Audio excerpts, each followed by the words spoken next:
and then that'll be great. And so what Iceland did was they got all these loans, and they just bought like random things for like completely inflated prices. And then Records. the what? Bjork Records. Right, exactly. They bought loads of Bjork records. And then what they did was they called themselves investment. They were like, they were like, I'll buy this shoe for $1 million. Now I have $1 million. Now I'm an investment bank with $1 million of what's that called, Chip? When you assets. $1 million of assets, which is a big shoe. But the thing was is that it was kind of like inflating at 15%. And so for 3 years they became like 850% richer because it was all like a big scam, kind of like the Madoff scam and the real estate bubble scam, and it's all just everybody's just trying to screw everybody over. But so now they're bankrupt.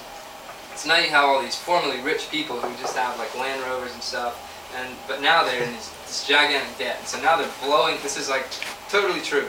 Everybody's blowing up their Land Rover to collect the insurance money, and then they'll get the insurance money and they'll have it converted, or they'll get the insurance money and they'll go to the bank and withdraw it in like a foreign currency like yen or something, and then they'll put it in a duffel bag and they'll put it in their room because their currency isn't worth nothing anymore. And so they're trying to get all these foreign currencies, and then nobody has any money anymore, and it's kind of like the end of the world, basically.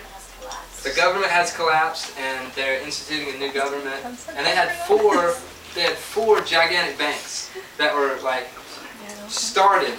Like these banks have only existed 4 years. Like they started and then they ballooned and became gigantic, and then everything crashed. And now nobody has anything. And I started writing this record last summer. Last summer, all this stuff sort of started happening. And it's kind of like a folk record, sort of about like the end of the world, but kind of in like that sense, and like what's going on in Iceland. And I'll go and tell you the whole thing, is that there's all these characters. There's this one guy who's kind of the soothsayer, who's like, everything's gonna end, this big party is gonna be over soon because you guys are just trying to screw everybody over. And then everybody's like, you're totally wrong, get out of here, and they're trying to run him out of town. But the people who are trying to run him out of town are the people who are going to end up losing all their money, to their own fault. And so it's kind of this like, economic and just, this general Armageddon kind of thing. And it's just this weird folk concept record.